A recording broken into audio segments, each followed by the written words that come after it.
Hey there, we are canning green beans today. I have all of my supplies out. We'll just jump right in here. There's one thing I wanted to mention to you first. When you're canning green beans, you have a choice of doing either a raw pack or a hot pack. Now when I say raw pack, that does not mean that I don't process it. The processing is the same for both, but you have a choice of packing your jars either with raw beans or with partially cooked hot beans. That's why they call it a hot pack. I prefer to do a hot pack just because I can get more beans in the jar. They're softened a little bit and it just seems to work better for me. I used to, several years ago, I used to always do a raw pack, almost always. At that point it seemed easier to me because when you are picking your green beans, you're going to pick them, you're going to snap the ends off of them, break them into pieces, and you're going to put them right in your jar raw. So it just saved that extra step of blanching them or cooking them. You just lightly cook them for about 5 minutes. And so that's the way I preferred it at that point, but I kind of changed. I like to do the hot pack now. You can do either, but today I'm going to demonstrate the hot pack for you. So what I've done is I went out this morning and I picked beans. Now I got all of my supplies out. I have my jar lifter. I use a slotted spoon because I like to lift the beans out and not have be dripping water all over. I've got my funnel. I've got my lids here. I forgot to get my bands. I'll have to get those out. It's always a good idea to just do a mental checklist to make sure you've got everything out when you start. I've got canning salt. I like to use canning salt in my beans. Most often people will use it. It is optional. If you have a medical reason that you're trying to reduce your salt, you might want to leave out the salt. But it really does help the beans. It helps it retain some texture and some flavor in your jars. And so I really like to use it. I use a half a teaspoon in a pint jar or a teaspoon in a quart jar. I have a paper towel here that I can use to wipe my rims off when we get to that point, and then I have my bubble tool. You can also use an orange peeler, which is what I quite often use, but I have my bubble tool here.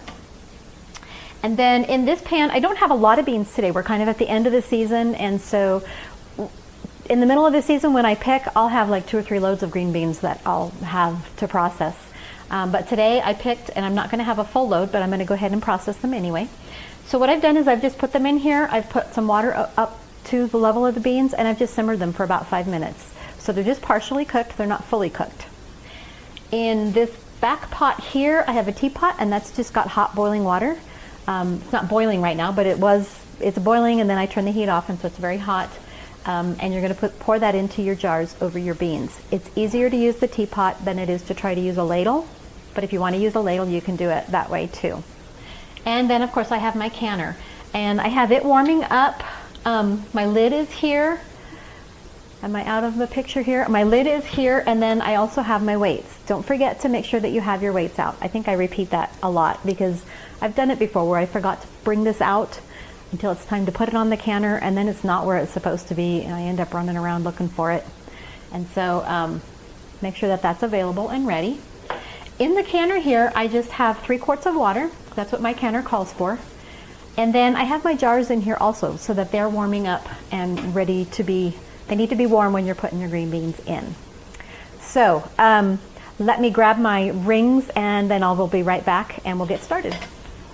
Okay, so I got my rings out, and I believe I have everything ready. So what I'm going to do, let me check these jars. They're pretty hot. Ooh. But I can still handle them carefully. If they're too hot, you might want to just grab a rag or something to pick them up. Be careful, because if your water is really hot, you don't want to burn yourself, obviously.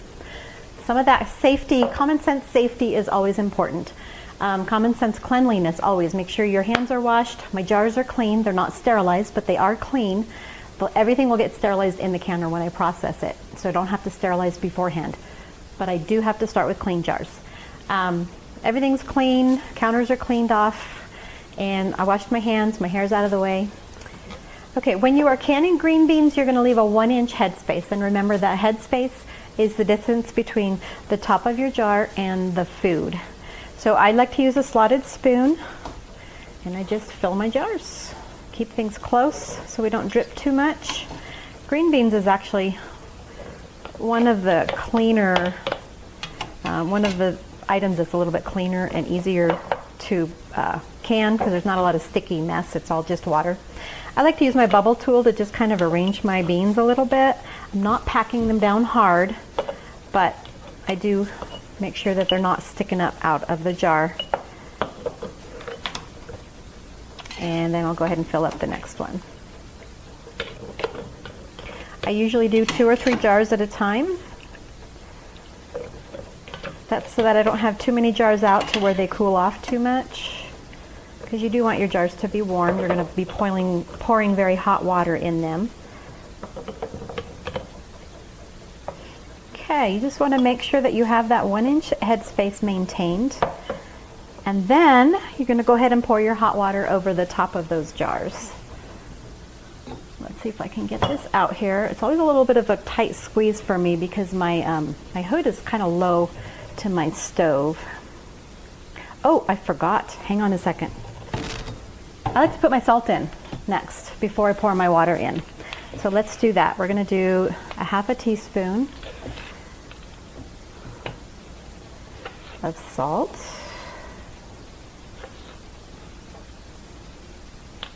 And now I will pour my water in. I love this large stainless steel teapot that I have. I believe it holds 1 gallon. It might be 1.5 gallons, but I'm pretty sure it's 1 gallon. And you're going to want to fill up to 1-inch headspace. And I know that's about to that ring here that's at the bottom of the threads on the jar. And then you're going to take your bubble tool and you're going to stick that down in each side of your jar. And just make sure that you kind of move those beans around, and that releases any air bubbles that are down in there. And often, after you do this, you have to add a little bit of water. Looks like I'm going to need to add some to that one.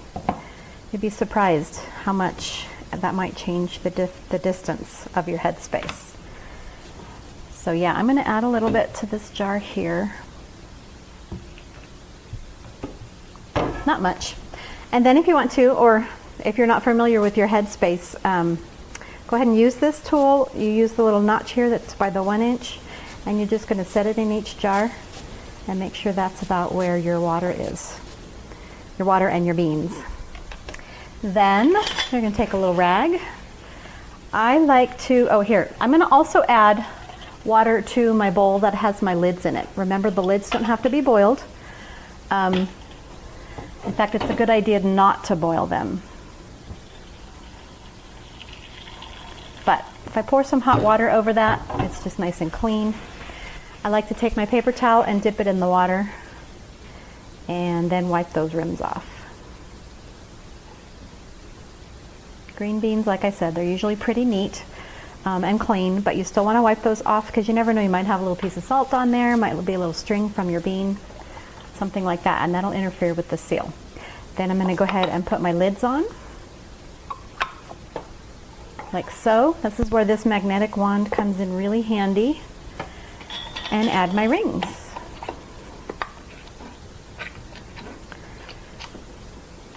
Now remember, these rings can be used over and over again until they get rusty or if they get bent or something like that. And you want to make sure when you're putting them on your jar that they don't get cross-threaded. They want to go down nice and straight. Ooh, these are hot.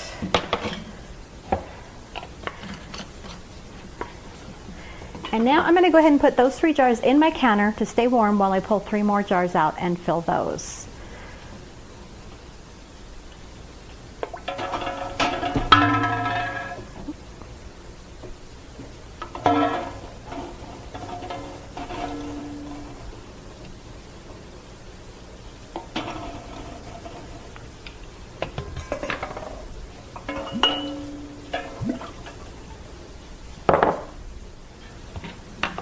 I'm going to go ahead and do a close-up here and go ahead and talk you through the process again. Again, my jars are warm. They come out of the canner. Use a funnel. And I'm going to just fill this jar up until it's 1-inch headspace. So it's 1 inch from the top of the jar. I like to use my bubble tool just to lightly tamp things down. Again, I'm not cramming it in there real tight. but since they are lightly blanched, they're a little bit flexible, and so I can fit a little bit more in the jar. Oops, there's a leaf. Let's take that out of there.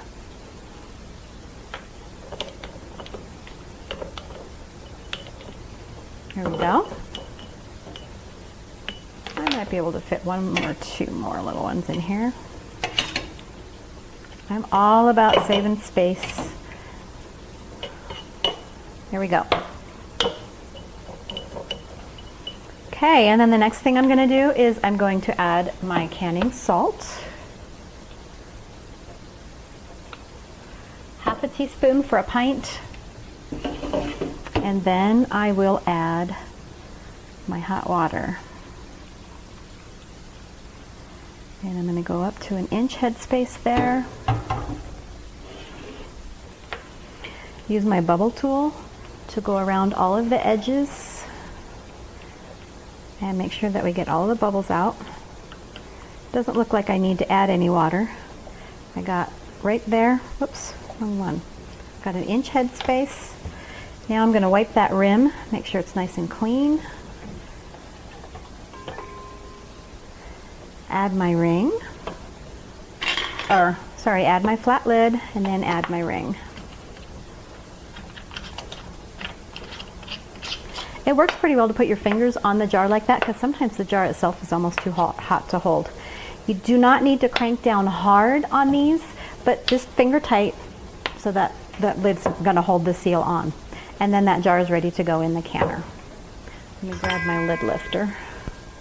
Or not my lid lifter, my jar lifter. Okay, so I just finished filling the last of my jars, and I'm going to go ahead and put them in the canner. I'm going to use my lifter. At this point, oh, it popped. 1, 2, 3, 4, 5, 6, 7, 8. I got 8 jars, 8 pint jars filled with this batch, which is really not a lot, at least not for what I'm usually canning, but that's okay. You do not have to run your canner. I often get asked if you can just run a partial load, and that is perfectly okay. You don't shorten the time, you don't do anything different because each jar still has to be processed for the full amount of time. I've got 8 pint jars, half a teaspoon of salt. One thing that I'm noticing is this year, my children are growing and I only have one son left at home now, and so I'm finding that I'm canning in pint jars this year. It's the first time I've ever done pint jars of green beans. We've always done quarts of green beans. The next thing I'm going to do is go ahead and put my lid on. I'm going to check my mark, line things up correctly, and tighten it down. I'm not going to put my weights on yet. So the next thing I'm going to do is turn my heat on and let the canner come up to a boil. When it starts boiling, steam is going to come out of this little vent right here. So since my hood is really low, I always try to have my canner turned so that that steam comes out here and it doesn't hit my hood directly. That may or may not be an issue for you. Most people don't have to worry about that. But my gauge is out where I can see it. When this starts steaming, then I start my time. And what I'm going to do is I'm going to time it for 10 minutes. Now that's not the processing time, that's just the venting time. I'm going to let it vent for 10 minutes. After that has happened, what that does is it pushes all the oxygen and everything, gets everything heated thoroughly inside. Then I'm going to go ahead and put my weights on. I'll put the weights on that valve there. Then that is when the pressure will start building in your canner. There's another waiting time because you want to wait until your pressure gets up to the correct pressure for your elevation. So where you live determines what weight you're going to use or what pressure you're going to get to. I am using a weighted gauge for my Presto, and so this is a 15-pound weight. The Presto actually comes with just a counterweight, and you watch the gauge. I really like using the 15-pound weight because I can hear it when I'm in the kitchen, and it's just I like that convenience of listening to it, listening to the rock and knowing that it's steady. Otherwise, you really have to watch that gauge because pressure can start rising and you don't hear it. You have to just keep watching it. So this is just very convenient. This doesn't mean that I can leave the room. I still need to stick around the kitchen and pay attention to what's going on with my canner.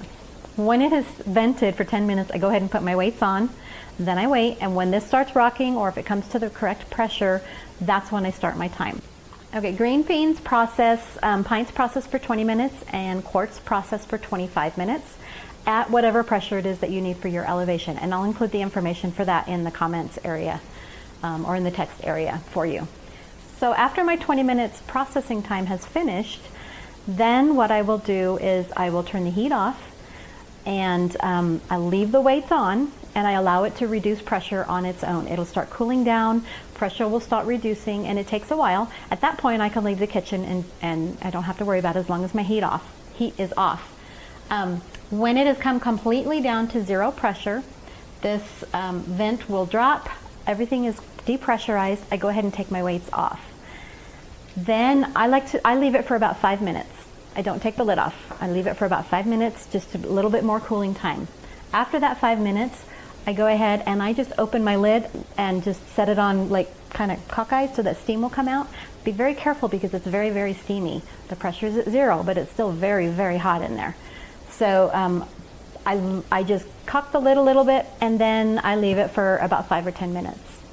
At that point, I take my lid off and I leave it for another 5 minutes if necessary. What you can do is you can look at your jars, and if they're still really, really, really bubbling, then just leave it for a little bit longer and allow that pressure to reduce inside your jars a little bit more. That just reduces that chance of losing a lot of liquid. So I like to really slow down that cooling process of taking them out of the canner. Now I have heard some people say that they just leave it in the canner, they open it all up, and then they leave it in their canner overnight or something, and that's not a good idea. You want to go ahead and get it out of the canner. You don't want to overcook it and overprocess things. So after I've left it another 5 minutes, then I go ahead and take the jars out, put them on the counter, and I leave them cool, usually overnight. You want to let them cool completely down to room temperature before you check your seals. Don't push on the lids, don't screw the bands down tighter, just totally leave it alone. Then when it is at room temperature, you can check all your seals, and I talk about that in the lessons, more about how to check your seals. So I hope that was helpful. If you have any specific questions for me, please just let me know, and I will see if I can answer them for you. Have a great day. Thanks.